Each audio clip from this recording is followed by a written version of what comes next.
ওমর ইবনে খাত্তাব রাদিয়াল্লাহু তাআলা আনহু হইতে বর্ণিত আছে, তিনি বলেন, আবু বকর রাদিয়াল্লাহু তাআলা আনহু আমাদের নেতা, আমাদের মাঝে সবচাইতে উত্তম, আমাদের মাঝে রাসূল সাল্লাল্লাহু আলাইহি সাল্লামের বেশি পছন্দনীয় ব্যক্তি ছিলেন।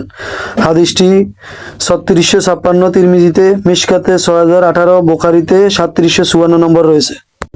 আবু সাঈদ খুদরি রাদিয়াল্লাহু তাআলা আনহু হতে বর্ণিত আছে, তিনি বলেন, রাসূল সাল্লাল্লাহু আলাইহি সাল্লাম বলেছেন, জান্নাতের সর্বোচ্চ সম্মাননা অসীম ও লোকদেরকে অবশ্যই তাদের নিচের ও মর্যাদার লোকদের দেখতে পাইবে, যেমন তোমরা আসমানের দিগন্ত উদিত তারকাগুলোকে দেখতে পাও। আবু বকর, ওমর ও তাদের দলভুক্ত বরং আরো বেশি রহমত এবং মর্যাদার অধিকারী হইবে। হাদিসটি তিরমিজিতে 3658 নম্বর রয়েছে, ইবনে মাজাহ 96 নম্বর রয়েছে।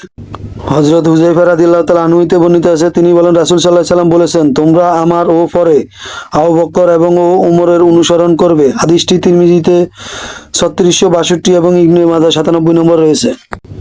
আনাস রাদিয়াল্লাহু তাআলা আনহু হতে বর্ণিত আছে, তিনি বলেন, রাসূল সাল্লাল্লাহু আলাইহি সাল্লাম বলেছেন, আবু বকর ও উমর রাদিয়াল্লাহু তাআলা আনহু প্রসঙ্গে, এরা দুইজন নবী ও রাসূলগণ ছাড়া পূর্বে জান্নাতের সকল ও বয়স্কদের নেতা হইবে। হাদিসটি তিরমিজিতে 3664 নম্বর রয়েছে। আব্দুল্লাহ রাদিয়াল্লাহু তাআলা আনহু হতে বর্ণিত আছে, তিনি বলেন, রাসূল সাল্লাল্লাহু আলাইহি সাল্লাম বলেছেন, প্রত্যেক বন্ধুর বন্ধুত্ব হইতে আমি অব্যাহতি গ্রহণ করেছি। আমি যদি কাউকে অন্তরঙ্গ বন্ধু হিসেবে গ্রহণ করতাম, তাহলে আবু কুহাফার ছেলে আবু বকর সিদ্দিক রাদিয়াল্লাহু তাআলা আনহুকে বন্ধু বানাইতাম।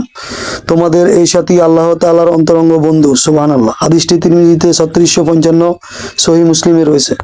হযরত আলী রাদিয়াল্লাহু তাআলা আনহু হতে বর্ণিত আছে, নবী সাল্লাল্লাহু আলাইহি সাল্লাম বলেছেন, আবু বকর ও উমর নবী ও রাসূলগণ ছাড়া পূর্বেকার যত মানুষ আছে বয়স্ক, তাদের নেতা হইবে জান্নাতে। হে আলী, তাদের দুইজনকে তুমি জানাইও না। হাদিসটি 3666 নম্বর রয়েছে তিরমিজিতে।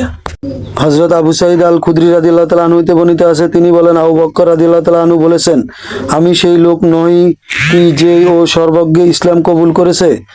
আমি কি এমন ও কাজের অধিকারী নয়? দুইটি প্রশ্নবোধক। হাদিসটি তিরমিজিতে 3667 নম্বর রয়েছে। আব্দুল্লাহ ইবনু হানতাব রহমতুল্লাহ আলাইহি হতে বর্ণিত আছে, রাসূল সাল্লাল্লাহু আলাইহি সাল্লাম আবু বকর ও উমর রাদিয়াল্লাহু তাআলা আনহুকে প্রত্যক্ষ করে বলেন, এদের উভয় কান ও চোখ একই। হাদিসটি তিরমিজিতে 3671 নম্বরে রয়েছে, সহিহ কিতাবে 814 নম্বর রয়েছে। আবু সাঈদ রাদিয়াল্লাহু তাআলা আনহু হতে বর্ণিত, তিনি বলেন, নবী সাল্লাল্লাহু আলাইহি সাল্লাম আমাদের আহারের জন্য নিম্নমানের খেজুর দিতেন। আমরা এই খেজুরের পরিমাণ বেশি দিয়ে উত্তম ও খেজুর ও বদলে নিতাম। রাসূল সাল্লাল্লাহু আলাইহি সাল্লাম বললেন, এক সা খেজুরের পরিবর্তে 2 সা খেজুর এবং 2 দিরহামের পরিবর্তে 2 দিরহাম গ্রহণ করা বৈধ নয়, বরং 1 দিরহামের পরিবর্তে 1 দিরহাম এবং 1 দিনারের পরিবর্তে 1 দিনার সমান ওজনের অতিরিক্ত না করে নেওয়াই যাবে। হাদিসটি ইবনে মাজাহতে 2256 নম্বরে রয়েছে।